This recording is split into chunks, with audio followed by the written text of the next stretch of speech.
성도 여러분, 오늘 본문 말씀의 앞부분을 보면 이스라엘 백성들이 하나님의 부르심을 따라서 출애굽하고 난 이후에 하나님께서 허락하신 약속의 땅을 정탐했지만 불순종함으로 인하여서 광야 40년의 시간을 통하여서 훈련받게 됩니다. 그리고 마침내 약속의 땅에 들어가서 힘겨운 정복 전쟁을 마치고 이제 약속의 땅에 완전히 정착을 앞둔 시점에 마지막 일들이 기록되어져 있는 것을 보게 됩니다. 그리고 그러한 일들을 마치고 이제 2장으로 넘어와서는 오늘 함께 읽었던 본문의 말씀이 등장합니다. 우리 본문의 말씀을 다시 한번 더 읽어보겠습니다. 시작.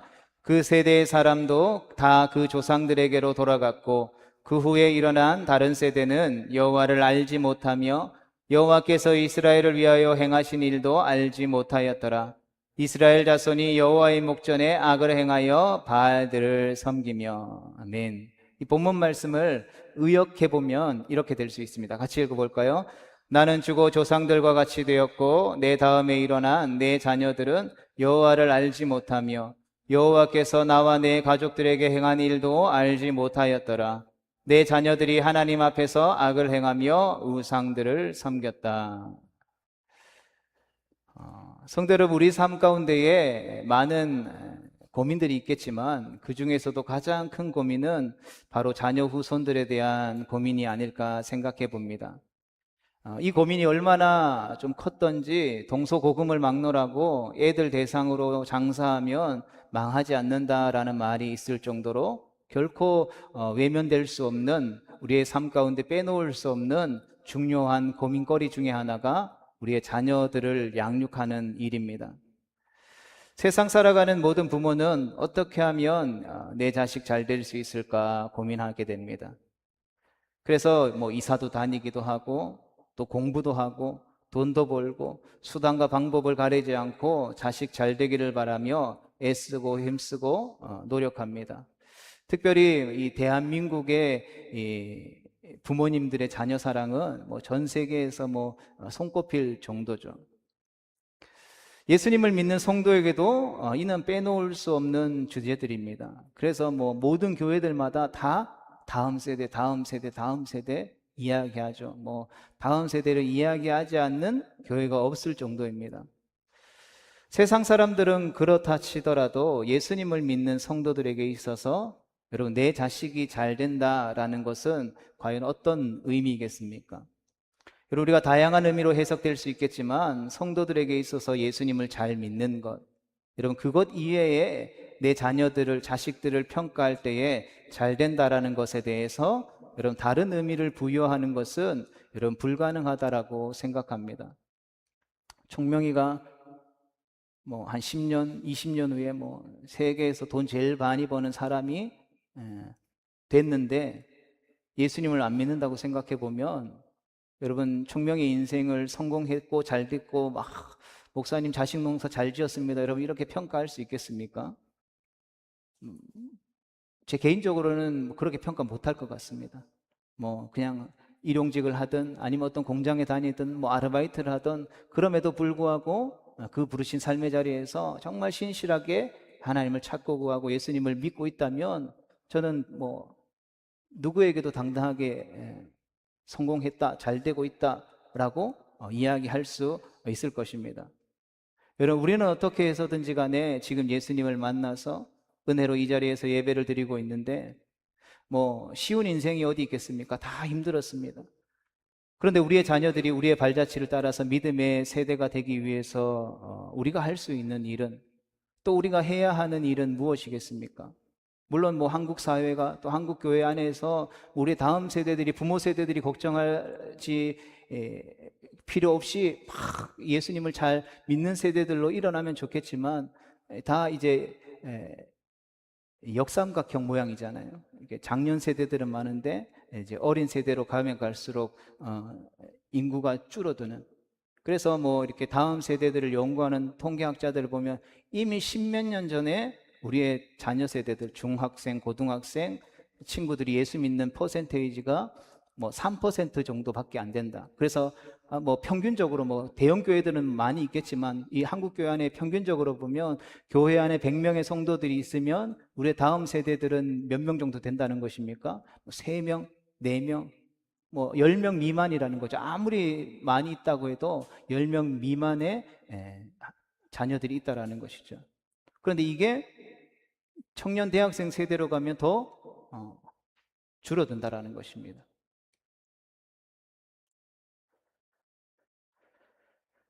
그래서 우리가 그렇다면 이 세대들을 어떻게 하면 회복시킬 수 있을까? 어떻게 하면 섬길 수 있을까? 우리 교회에서도 다음 세대가 행복한 교회가 되기 위해서 계속해서 기도합니다. 그럼 다음 세대가 행복한 교회가 되기 위해서 과연 우리가 해야 할 일은 무엇이겠습니까?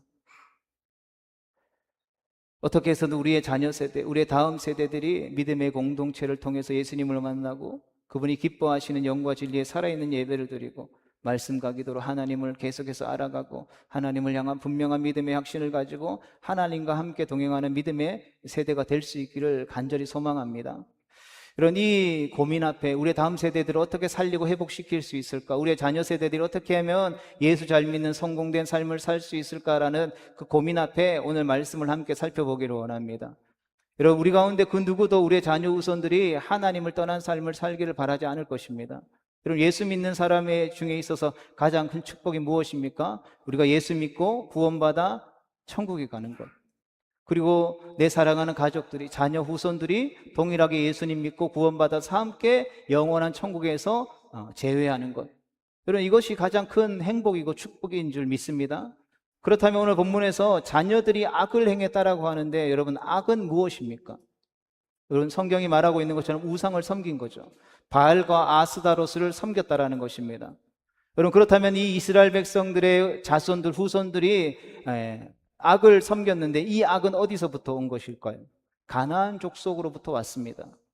그런데 사실 이 가나안 땅에 이 우상들은 있어야 하나요? 없어야 하나요?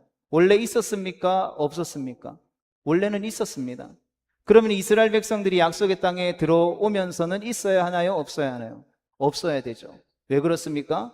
이스라엘 백성들이 광야 생활을 마치고 하나님께서 약속하신 적과 꿀이 흐르는 가나안 땅에 들어오면서 그것들이 다 하면서 떠밀려 나갔던 것이 아니라 하나님께서 그 가나안 땅에 있는 모든 악을 하나 남김없이 없애라고 명령하셨다라는 것이죠. 신명기 7장 16절의 말씀을 읽어보겠습니다. 시작. 내 하나님 여호와께서 내게 넘겨주신 모든 민족을 내 눈이 긍휼히 여기지 말고 진멸하며 그들의 신을 섬기지 말라. 그것이 내게 올무가 되리라. 아멘.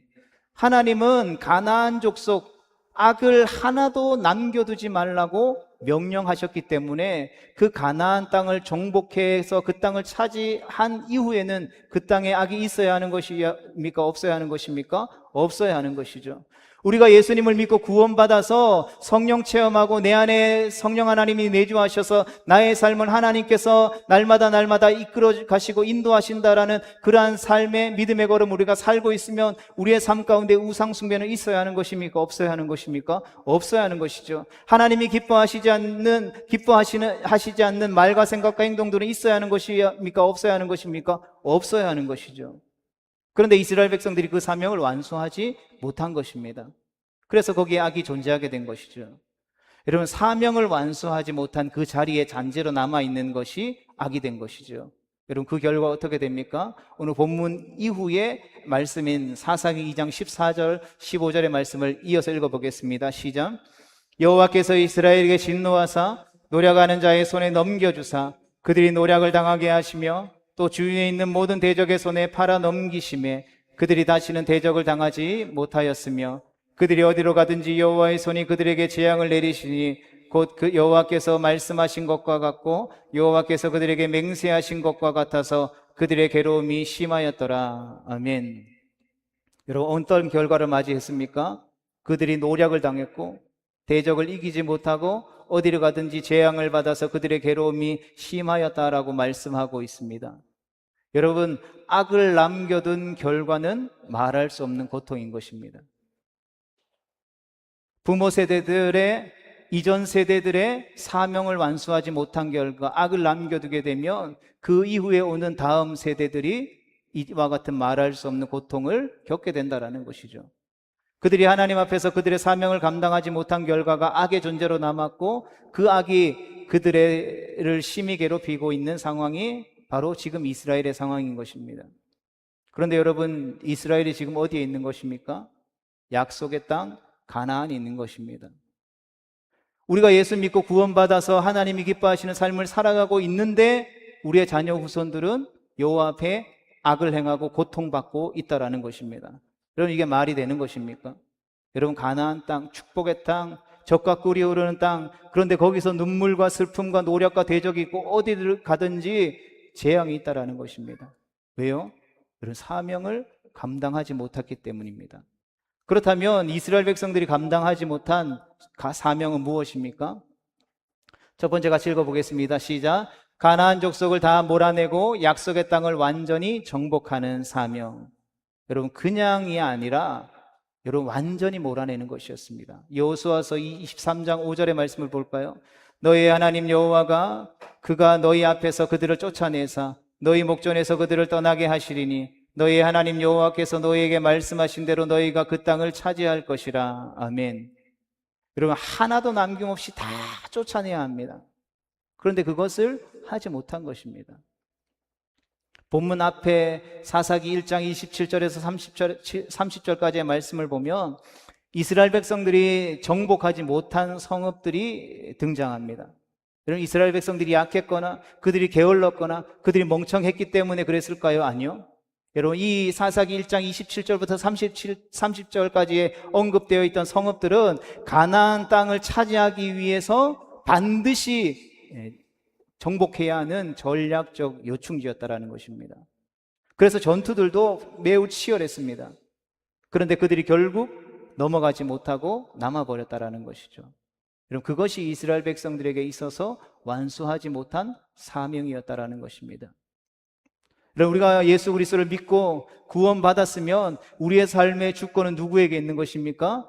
내게 있는 것이 아니라 나를 구원하사 나를 창조하신 그 창조주 하나님께 온전히 내어 맡겨 드려야 하는 것입니다.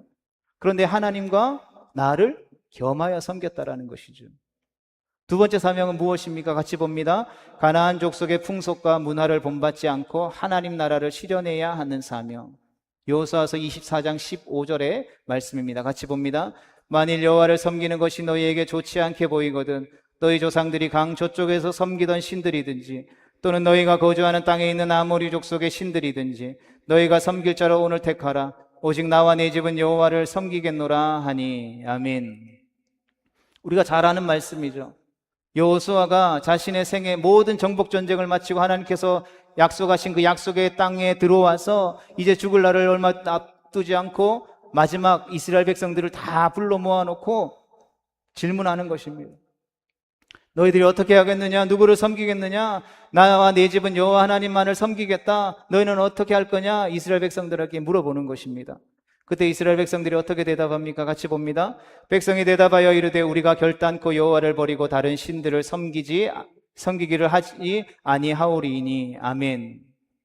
여러분, 그런데 이 대답과 약속의 실효성이 매우 짧습니다. 사사기 2장 7절의 말씀을 같이 보겠습니다. 시작. 백성이 여호수아가 사는 날 동안과 여호수아 뒤에 생존한 장로들 곧 여호와께서 이스라엘을 위하여 행하신 모든 큰 일을 본 자들이 사는 날 동안에 여호와를 섬겼더라. 아멘. 여러분, 여기까지는 참 좋죠. 그런데 이 다음 말씀부터가 문제가 되는 것입니다. 그랬던 그들이 하나님 앞에서 철저하게 돌아서게 된 것이죠. 여러분, 하나님을 알고 하나님이 하신 일들을 아는 사람들, 그 백성들이 다 죽고 난 다음에, 그 조상들이, 부모 세대들이 다 죽고 난 다음에, 여러분, 다음 세대들이 일어난 것이 아니라 다른 세대, 그 후에 일어난 세대들은 어떻게 했다라고요? 하나님을 알지 못하게 되어버렸다라는 것입니다.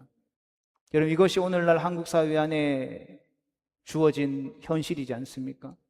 그들에게 사명이 남아있지 않게 되었고 하나님이 주신 사명이 흔적도 없이 사라져버렸습니다. 그리고 그것이 그들에게 그닥 중요하지 않게 되어버린 것이죠. 그리고 결국 여호와 하나님을 버리게 되었습니다. 본문 이후 12절에 보면 여호와를 버려버렸다라고 기록하고 있는데, 여러분, 이것이 무슨 말입니까? 가나안의 이스라엘 백성들이 정착해 살아가면서 하나님을 완전히 버리고 바알과 아스돗만을 섬겼다라는 것일까요? 그렇지 않죠. 여러 번 말씀드렸던 것처럼 이스라엘이라는 나라와 민족의 역사 속에서 여호와 하나님이라고 하는 그 신앙은, 존재는 여러분 결코 없어서는 안 되는 분이십니다. 그것은 그들이 가지고 있는 문자적, 그들이 가지고 있는 풍습적으로, 그들의 어떤 예배의식이죠. 제사 습관을 통해서 하나님은 여러분 없어질 수 없는 것입니다. 한국 사회도 마찬가지죠. 한국 사회에서 무엇을 버려버릴 수 없습니까? 유교 문화. 유교 문화 뿌리 뽑을 수 없잖아요. 아무리 목사라고 하더라도 젊은 목사가 설교하는데 주머니 손 놓고 뭐 이렇게 하면 보기에 아무런 감정을 못 느끼십니까? 그렇지 않죠. 근데 뭐 이렇게 미국이나 외국 사람들을 보면 뭐 선교지를 가보면 그냥 뭐 나이가 많든 적든 뭐 이렇게 주머니 손 놓고 돌아다니면서 편하게 설교하잖아요. 그 사람들은 그게 중요한 문화가 아니에요. 근데 왜 우리는 좀 불편하고, 아이, 그래도 목사님이 설교 시간에 주머니 손 넣으면 안 되지 않냐라고 이야기하는 이유는 무엇입니까? 유교 문화 때문에 그런 것이죠. 그런데 하나님을 버렸다라고 하나님은 말씀하시는 것입니다. 왜요? 우리가 하나님을 버렸다, 우리가 생각하는 하나님을 버렸다라고 하는 것은 완전히 버리고 하나님을 모른 채 하고 등 돌리는 것을 이야기하지만, 하나님은 그게 아니라는 것이죠. 뭘 버렸냐면 이스라엘 백성들 마음 가운데에 하나님이 있는데 그들의 마음속에 하나님만 있는 게 아니라 하나님도 있고 바알도 있고 아스타롯도 있다라는 것이죠. 그 모습을 바라보고 하나님이 버렸다, 그거 날 버린 거야 라고 이야기하는 것이죠. 이스라엘 백성들이 성경을 보면 한결같이 이야기해요. 하나님, 우리 하나님 앞에 절기도 지키고 예배도 지키고 우리의 삶 가운데 하나님의 것들로 가득해요. 하나님 버린 적 없어요. 내 마음에 하나님이 있어요 라고 이야기해요. 그런데 하나님은 아니야, 너희가 날 버린 거야. 너희가 두 마음을 품었어. 그것은 날 버린 거야 라고 평가하고 말씀하신다라는 것이죠. 여러분, 그렇다면 왜 이스라엘 백성들이 하나님을 버릴 수밖에 없었을까요? 왜 그들 마음에 바알과 아스타롯이 들어올 수밖에 없었을까요? 여러분, 사실 하나님께서 약속하신 적과 꿀이 흐르는 가나안 땅에 들어가서 거기서 살고 있는 가나안 족속들을 다 쫓아내버리면 이스라엘 백성들이 여러분 볼 게 없는 것입니다.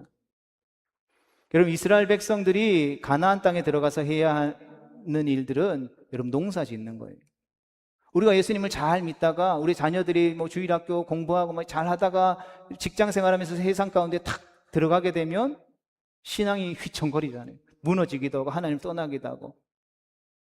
왜 그렇습니까? 여러분, 그냥 농사 짓는 게 이렇게 농사 지으면 되고 이 정도 수확량 적정량이구나 여러분 알았을 것입니다. 그런데 문제가 무엇이냐면 가나안 땅에서 농사를 짓고 살아가는 족속들이 있는데 그 땅의 토착민들, 가나안 족속들, 여러분 이스라엘 백성들이 그들을 본 거예요. 여러분, 이스라엘 백성들은 400년 이상 동안 넘는 시간 동안 애굽에서 노예 생활을 했습니다. 우리가 잘 알고 있는 뭐 피라미드나 뭐 이런 것들 짓는 노예 생활을 했다고요. 그러다가 하나님이 모세를 통하여서 출애굽 시켰습니다.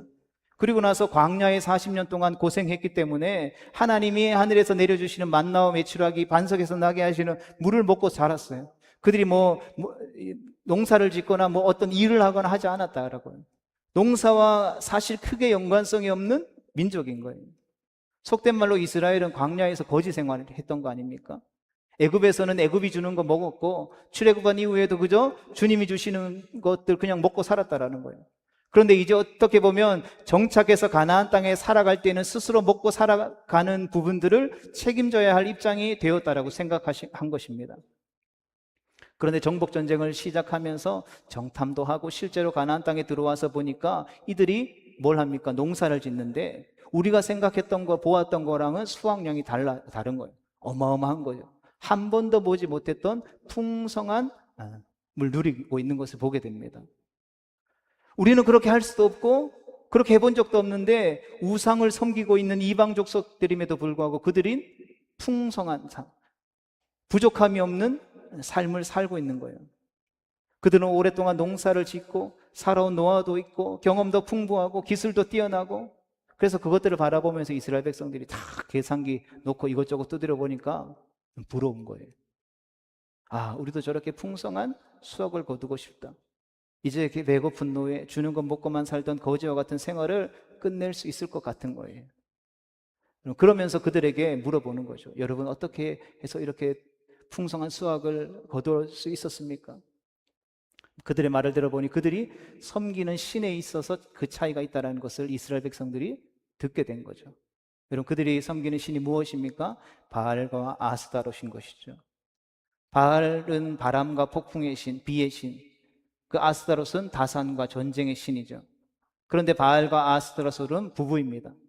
이 두 부부가 사랑을 하고 아름답게 있으면 자손을 많이 낳고 가축들이 새끼를 많이 낳고 곡식들이 많이 풍성한 열매를 거둔다라고 가나안 사람들이 이야기하는 것이죠. 그래서 이 바알과 아스타롯을 섬기는 신전에서 소위 그들이 예배하는 행위가 무엇이냐 하면 바알과 아스타롯이 보이는 그런 신상들을 세워놓고 그 신상 앞에서 성행위를 하는 거예요. 음란한 행위를 하는 거예요. 신들이 자기들이 하는 그 성행위를 보면서 흥분해서 뭐 바알과 아스타롯이 권태기인지 꼭 그걸 봐야만 되는지, 그걸 보면 바알과 아스타롯이 하늘에서 흥분해서 자기들도 성관계를 가지면 자식들도 많이 낳게 되고 가축도 풍성해지고 열매들도 많이 맺게 된다고 생각하는 것이죠. 그래서 바알과 아스타롯을 섬긴 성전에 보면 창기들이 있었어요.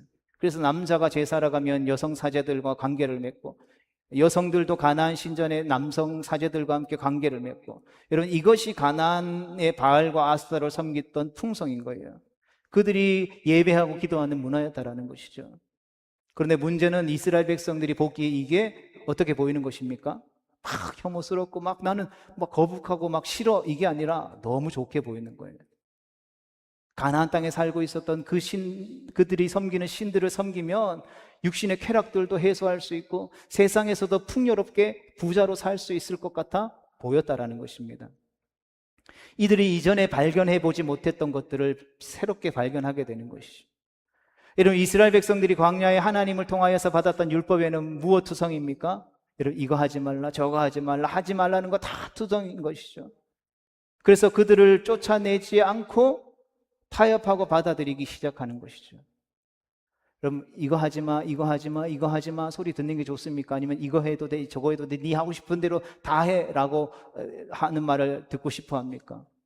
당연히 후자겠죠. 그들의 종교가 더 육감적이고 더 쾌락적일 뿐만 아니라 자신의 삶을 풍요롭게 해줄 것이다라는 믿음이 이스라엘 백성들 사이에 생기기 시작한 것이죠. 그렇다면 이것이 이스라엘 백성들만의 연약함의 문제였을까요? 이스라엘 백성들이 특별하게 기억력이 떨어지고 하나님을 잘 잊어버리는, 특별히 더 미신적이고 우리보다 믿음이 약하고 연약하기 때문에 그들이 더욱더 이러한 바알과 아스타롯을 섬기는 우상숭배에 빠져들었을까요? 그렇지 않죠. 여러분, 그들은 우리와 동일하게 삶에 영향을 미치는 현실적인 요소에 여러분 민감했다라는 것입니다. 그들이 하나님 말씀 앞에 하나님을 예배하는 것에 민감한 것이 아니라 자신의 살아가는 먹고 사는 문제에 영향을 미치는 것에 더 민감했다라는 것입니다. 여러분, 그래서 그러한 유혹에 쉽게 빠져버린 것이죠. 여러분, 우리가 직장 생활하는데 뭐 한 달에 뭐 300, 400 뭐 이렇게 버는데 한 달에 한 1억 정도 벌 수 있는 기회가 생기면, 근데 주일에도 아침부터 저녁까지 주일 예배 못 드리고 일해야 된다라고 하면 그 포기하시겠습니까? 내 자녀가 직장 생활하는데 엄마 아빠 내 직장에서 사장님이 나 잘 봐줘가지고 더 높은 직급으로 올려주는데 주일에도 출근해야 되는데 지금 받는 연봉이 한 10배는 준다고 하는데 나 어떻게 해야 돼? 물어보면 어떻게 하시겠습니까? 그래, 뭐 하나님이 교회에만 계시냐? 출근해라, 성공해라, 돈 많이 벌어라, 여러분 이렇게 이야기하지 않겠습니까? 냉정하게. 그게 세상에서 하나님이 주신 축복이라고 착각하며 자녀들에게 이야기해 주지 않느냐라는 것입니다. 여러분, 오늘날 한국교회가 자녀 세대들을 잃어버린 이유가 무엇입니까? IMF를 겪으면서 교회도 하나님을 섬기는 것도 돈 버는 일에 무너지면 아무것도 할 수 없는구나, 하나님 영광 가리는구나 착각한 거죠. 그래서 2000년대 초반, 2000년부터 시작해서 계속해서 뭐 수련회나 뭐 청년들을 대상으로 하는 뭐 강의나 뭐 출간된 책이나 여러분 기회가 되면 한번 찾아보십시오. 그때 나왔던 기독교 서적들은 다 성공 출세, 돈 많이 벌어야, 좋은 직장 생활해야 하나님 영광 돌리는 거야. 그래서 주일 잠깐 빼놓을 수 있어. 주일 예배 안 드려도 돼. 열심히 공부해서 좋은 대학 가서 플랜카드 붙여야지. 누구누구 서울대 갔다, 무슨 해서 성공했다, 출세했다, 사법고시, 행정고시 붙었다. 근데 그 친구가 예수님 믿는 사람이더라. 여러분 지금 국회에 예수님 믿는 사람, 소위 말해서 종교란에 기독교라고 적은 사람들이 얼마나 많은지 아십니까? 더불어민주당에 180명의 국회의원들이 있는데 거의 100명 가까이가 종교란에 기독교를 쓰는 사람들입니다.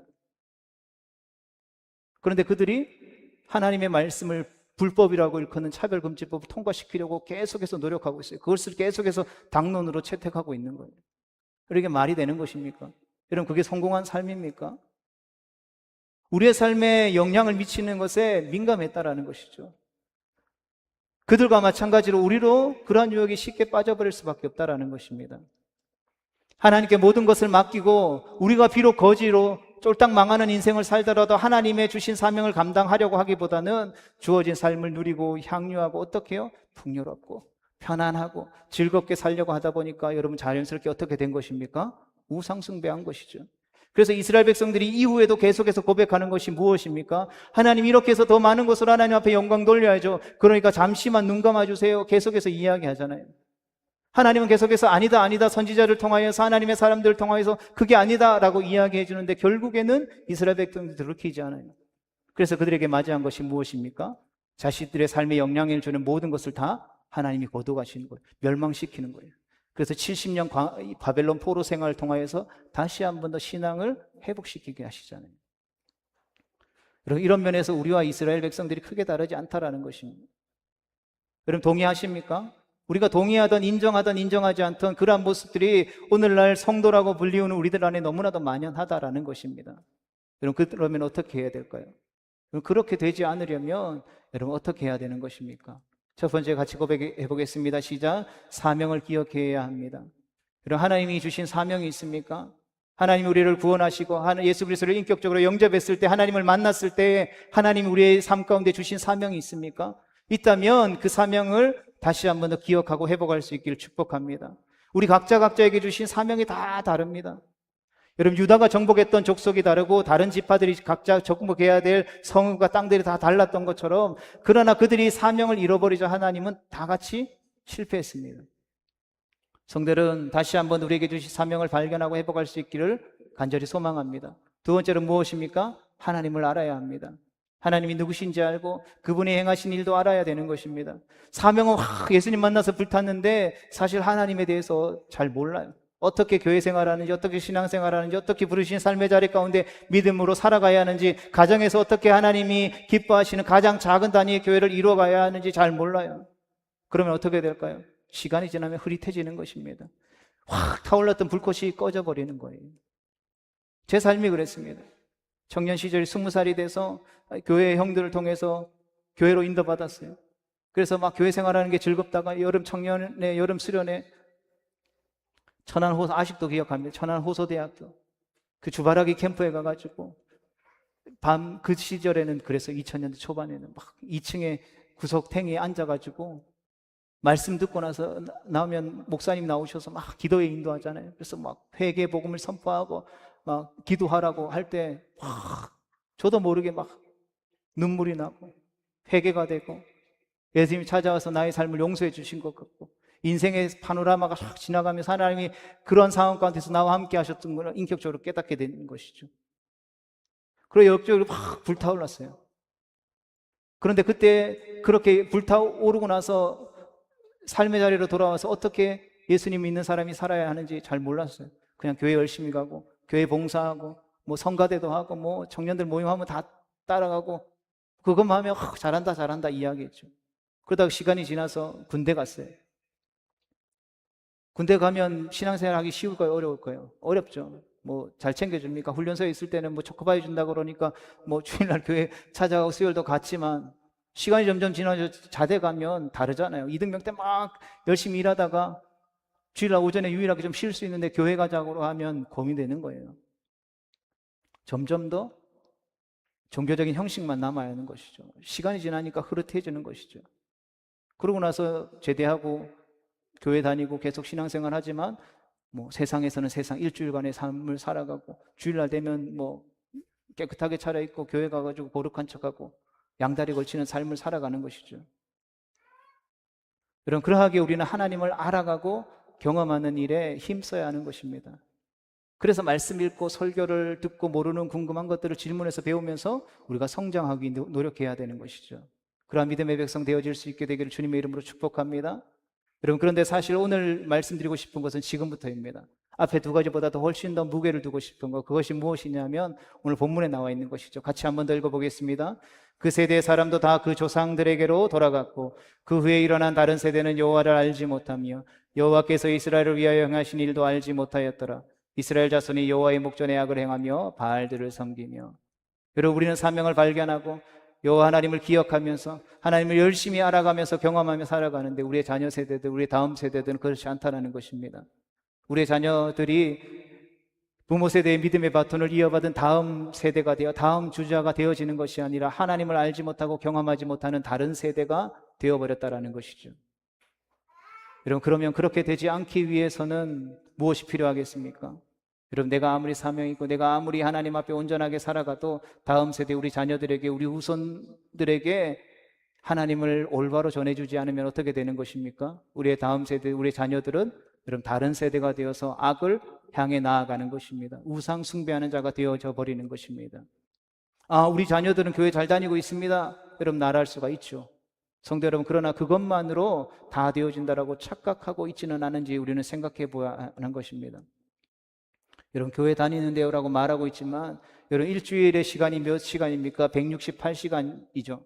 그 중에 여러분 신앙과 관련된 삶이 여러분 우리 다음 세대 자녀들에게, 아니 우리에게 있어서 몇 시간 된다고 생각하십니까? 1시간, 2시간, 3시간, 뭐 10시간 됩니까? 168시간 중에 뭐 자는 시간 빼더라도 한 100시간 정도는 되겠죠. 그 100시간 중에 우리 자녀 세대들이 신앙과 관련된 시간들을 얼마나 가지겠습니까? 그 나머지 시간에 우리 다음 세대 자녀들이 무엇 한다라고 생각하십니까? 여러분, 내가 집에서 아무리 안 가르쳐주고 아무리 안 보여준다고 해도 우리 친구들이 학교 가면요, 친구들을 만나면서요 다 배웁니다. 스펀지처럼 쭉쭉쭉쭉 흡수해버립니다. 그래서 말씀 암송하라고 찬양 부르라 그러면 머리가 하얘지는데, 뭐 세상에서 뭐 제대로 듣지도 못하는데 학교에서 들려주는 그 가요들은요 다 잘 알아요. 아이돌 걸그룹 한 번도 본 적 없는 것 같은데 제가 보기에는 TV에 지나가면 저기 누구다라고 다 이야기합니다. 성도 여러분, 오늘은 다음 세대의 여름 사역을 앞둔 7월의 마지막 주일입니다. 성도 여러분, 우리의 자녀들 또는 영적인 자녀들인 다음 세대들을 기르면서 여러분 가장 힘든 것이 무엇인지 아십니까? 이런 대상이 바뀌고 있다는 것입니다. 요즘 자녀들은 제가 자라왔던 시대의 아이들이 아닌 거예요.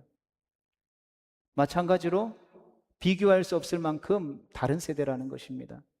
여러분, 그래서 미국 교회에서는 이미 30년 전에부터요 다음 세대, 우리 청소년이나 주일학교를 양육하고 섬기는 사역자들을 그냥 우리처럼 전도사 이렇게 부르는 게 아니라 선교사로 파송하는 일을 했습니다.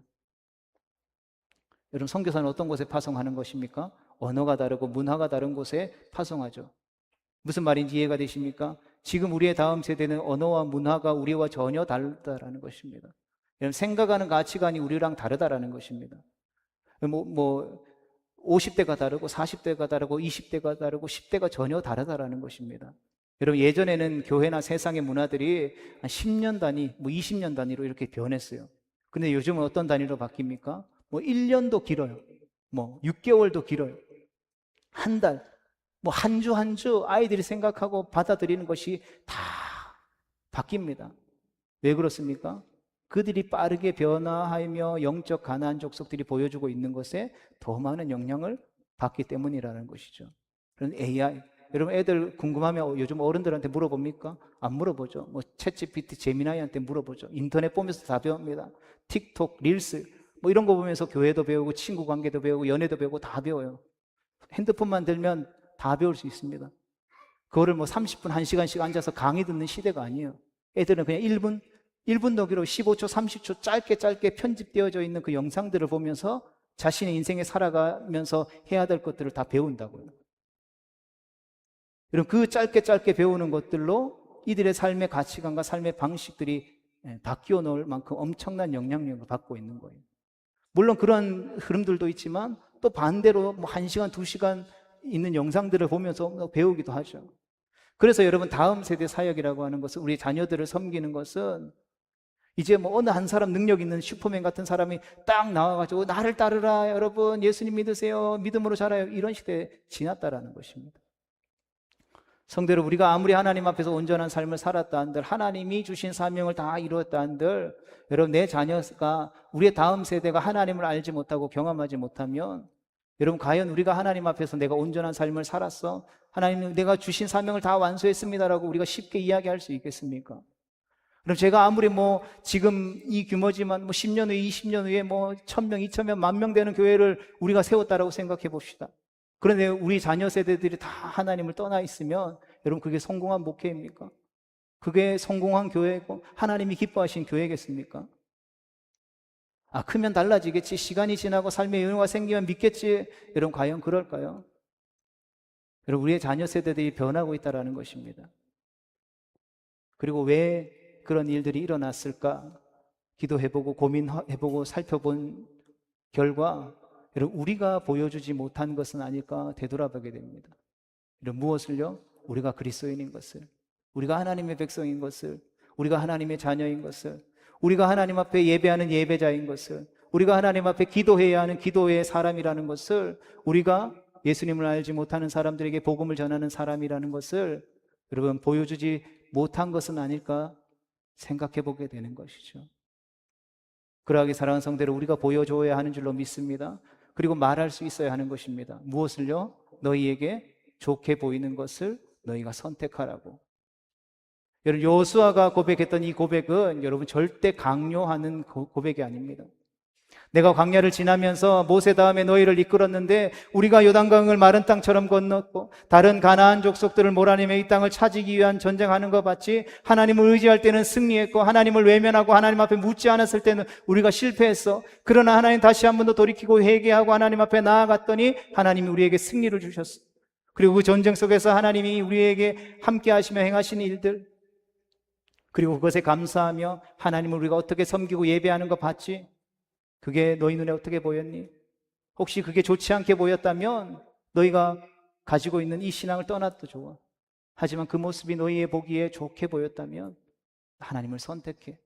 그리고 그 문을 떠나지 마. 나는 그렇게 살아왔고 앞으로도 그렇게 살 거야. 성도 여러분, 바라기는 여호수아의 담대한 믿음의 고백과 선포가 우리의 고백과 선포가 되어질 수 있기를 간절히 소망합니다. 성도 여러분, 예배하는 이 시간 우리에게 생각나는 자녀들이 있습니까? 여러분, 세상에 자식을 포기하는 부모는 결코 없습니다. 총명이도 이제 사춘기가 돼서 많은 고민에 있습니다. 막 제가 화내기도 하고 막 매를 들기도 하고 막 소리치기도 하고, 더 이상 나는 안 되겠어 선언하기도 해요. 그런데 어떻게 포기가 되겠습니까? 하나님이 우리를 포기하시지 않는 것처럼 하나님께서 우리의 자녀 세대들 또한 포기하지 않으실 줄로 믿습니다. 하나님께서 반드시 구원해 주실 것입니다. 이런 이 믿음의 확신 가지고 우리가 먼저 하나님 앞에서 우리의 사명을 회복할 수 있기를 축복합니다. 먼저 그의 나라와 의를 구함으로 하나님을 더 많이 알아가고 더 하나님을 더 사랑하고 주님 주신 말씀 안에서 믿음으로 성장하고 변화받을 수 있게 되기를 축복합니다. 우리 안에 쓴뿌리들을 다 내어 던져버리고 우리 안에 내주하신 성령 하나님께서 이루어 가시는 그 아름다운 성령의 열매들을 맺어갈 수 있기를 축복합니다. 매일매일 그래서 성령의 충만함으로 좁은 길을 걸어가지만, 좁은 문을 향해 나아가지만, 그럼에도 불구하고 하나님이 주시는 평안과 기쁨이 우리의 삶에 가득 넘치기를, 감사의 고백들이 넘쳐날 수 있게 되기를 축복합니다. 그러나 우리가 그것에 만족하는 삶이 되지 않기를 축복합니다. 그것을 우리의 자녀 세대들에게, 우리의 영적 자녀들인 우리의 다음 세대들에게 보여줄 수 있게 되기를 축복합니다. 사랑하는 성도 여러분, 우리의 자녀들이 다 보고 듣습니다.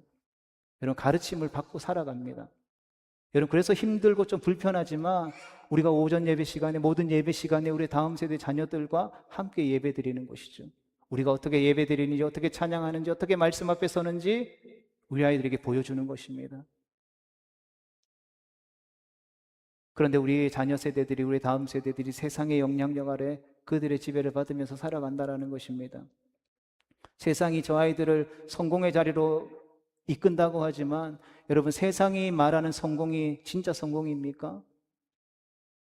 저들을 벼랑 끝으로 토끼몰이 하고 있다라는 것이죠. 우리가 아는 것은 그 벼랑 끝은 돌이킬 수 없는 낭떠러지라는 것입니다. 여러분, 그래서 우리가 보여주어야 하는 것입니다. 그들이 다른 세대가 되지 않고 믿음의 유산을 물려받은 우리의 다음 세대가 될 수 있도록 예배 이렇게 드리는 거야, 찬양 이렇게 부르는 거야, 기도 이렇게 하는 거야, 공부하는 게 중요한 게 아니라 왜 공부하는지가 중요한 거야. 하나님이 허락하신 인생의 목적을 찾아 나아가는 그 비전, 그런 거는 이런 거야. 집사님을 봐, 권사님을 봐.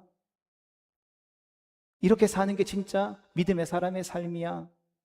예수님을 닮아가는 것 말이지, 주님의 몸된 교회를 세워가는 것 말이지, 이렇게 하는 거야 라고 당당히 보여주고 말해줄 수 있어야 하는 것이죠. 여러분, 이것이 선택이라고 생각하십니까? 어떤 특정한 사람이 앞에 장 서서 이것을 보여주고 말해야, 외쳐야 된다고 생각하십니까? 그렇지 않죠. 예수 믿는 사람이라면 모두에게 허락되어진 필수 조건이라는 것입니다. 우리의 삶의 모든 것을 다 걸고서라도 반드시 완수해야 하는 사명이라는 것입니다.